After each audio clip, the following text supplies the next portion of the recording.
Opening night. Third dart.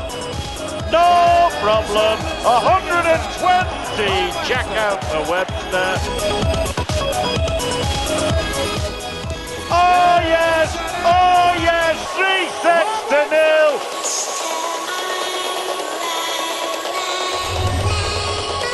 This man could get a razzle-dazzle licking. Taylor 2-0 up by the skin of his teeth. Phil Taylor has a lot to think about, that's for sure. Well, I cannot believe what I am watching. Neither can the crowd. Surely his agony will end right here. You've seen the ding-dong! Very odd sky! Phil Taylor, you are the luckiest guy alive! It's just one of them things, you know. Sometimes you have good performances.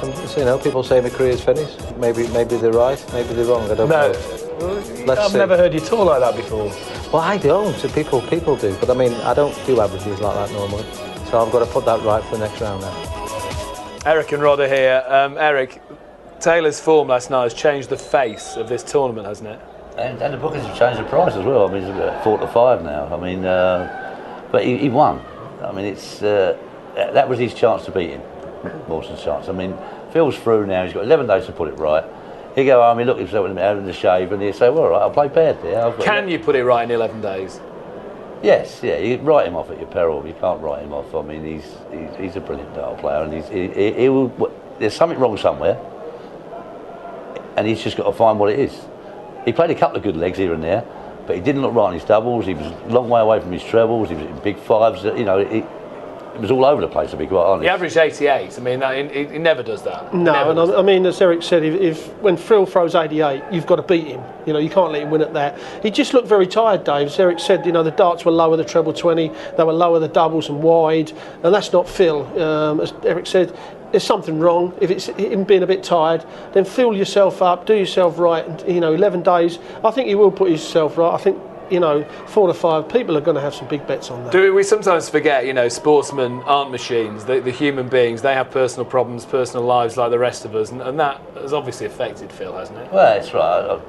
You know, his daughter's just had a baby premature or whatever, and he's been up and down the hospital. It doesn't help, you know what I mean? So, but everything's all right now. As you get home, and I'll tell you, he must like to be on the ball 10 hours a day now, because he doesn't want to play like that on TV, and he knows he's got to be right for the next game, because he's not playing no mug next game. If Park gets through, and Park's playing well, he will not get away with 89. He will go out. Well, let's have a look at the odds. These are the tournament odds. And Taylor has drifted. Now, you mentioned 6. A lot of people will look at that and go, Taylor's never been as big a price as that, and fancy a chunk of that. The big mover, Mark Webster, was 40 to 1. People are lumping on him. Yeah. Seeing Taylor's form, potentially face him obviously later in the tournament, quarter-final stage. And a guy in form. Webster played well in the world pairs, played superb with Barry Bates, and looks like he's enjoying it on stage. Where before it was a big ordeal for him to get on the stage because he wasn't performing. But when you're playing well on that stage, you can't wait to get up there. And the thing is, for Webster, he's got to wait enough 2 weeks before, or 10 days for his next game. But when you're playing lovely, you want to get up there and play the next round the next day. It makes it a fascinating tournament, doesn't it, Rod? Well, what it's done, Dave, is because Phil's not played too well, everybody now thinks they've got a chance of winning it. All the other players are thinking, well, John Park possibly is going to play Phil. If John Park can step up there and take Phil out, then it's open field for 5, 6, 7 players, possibly even more. And John Park would have been watching that last night, and that would have given him confidence, there's no question, because players do look at that. They think Phil's lost a little bit of this invincibility factor, and the players will jump on that. And Webster, the way he played last night, when Webster gets that bit of motion going, he plays a lot better. I mean, Nicholson played well. You know, so the high scorers now, they start taking the doubles out, they're dangerous. That was last night. Let's show you what's in store. Day 2 of the darts.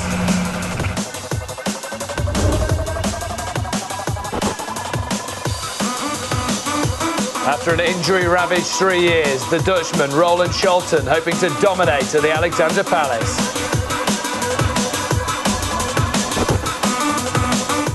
Colin Lloyd has gone out first round 2 of the last 3 years here. Will he celebrate tonight?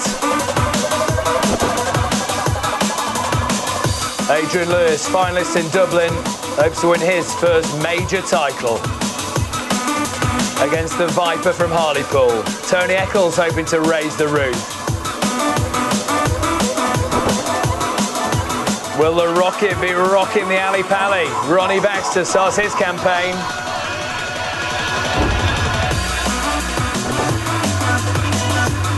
And as Dutch World Cup winner, Co Stompy, hoping to fulfil a lifelong ambition. You know, you think about becoming a world champion. That's all you want to do. That's why I think that Taylor's a bit greedy. He's got 15 of them. Leave it alone, will you? Will there be more celebrations like that from the two-time quarter-finalists? First up then tonight, a very, very popular Dutchman. Well, Rod Studd braved the freezing conditions in London to take out one of Holland's finest. Come on in, Co. Yeah. Let's get out that snow. English winters are warm here now, is it? English winters arrived. Good to see you again. A couple of weeks since we last saw you at the World Cup. Just tell us what it's like to be a world champion, to be able to stand there and say, I'm a world champion. Yeah, it's different, isn't it? It hasn't sunk in yet. I mean, it's such a short period of time between this World Championships and the last one we just played 2 weeks ago. So that's hard, but I've got great response in Holland. I mean, I've got a telegram from the Queen.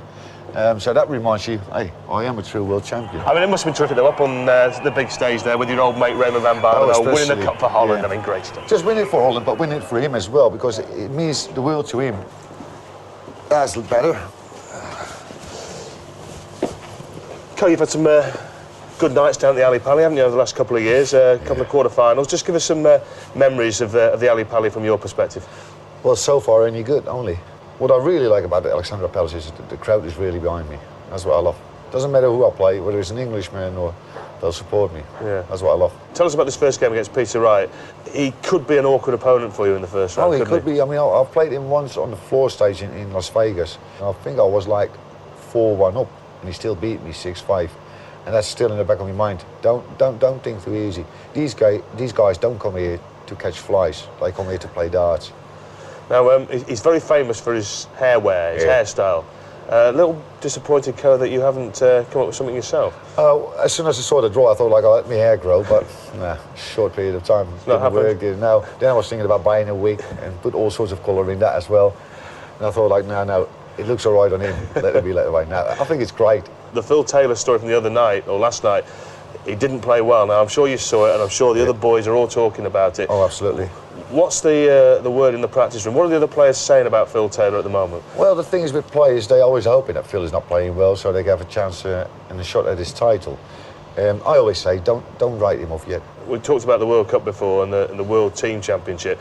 To be the world champion as an individual, I mean, your eyes are lighting up there. I mean, that is the most magical thing for any sport. Wouldn't that be great? But that's what they all try to do here. You think about becoming a world champion. That's all you want to do. That's why I think that Taylor's a bit greedy. He's got 15 of them. Leave it alone, will you? It's always a pleasure to talk to you, Co. We wish you good luck tonight and happy Christmas. Thanks very much. Thank you. Thanks very much.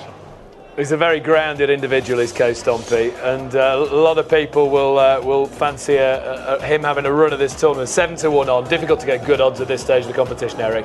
Yeah, and he's a popular lad. The crowd like him, and yeah, he's tough to beat. But he's got a tough game now with Wright. Wright's if he can settle down in the first set, he will give him a game. He was 100-1 outsider, by the way, Co Stompy, to win this tournament. Roland Shelton been struggling with injury. Last 3 years, he says his acupuncture sorted him out, Rod. Yeah, he's playing a lot better. He's always been a high scorer, as Roland, and if he can get into that rhythm straight away, because this best of 7 is such a short format, we don't know his opponent too much, but Roland should win that comfortable. Colin Lloyd's had a dreadful record here at the Ali Pally. Only got past the first round once in 3 years. That will play on his mind, won't it? Yeah, he would be thinking about that. You do. You think about them sort of things, but he's got a nice draw.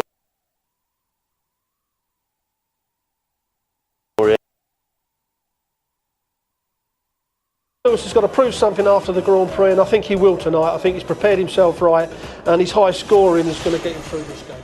I would think the last match will probably be Baxter against Shelton, which could be an absolutely awesome match, shouldn't it? If Shelton turns up, I'm looking forward to that. I think that'll be the best match of the night, because and I want to see how his darts going as well. If they go up the way they used to, sit up. He hits 180s for fun when he gets going, Shelton. First up, will Co put on a show?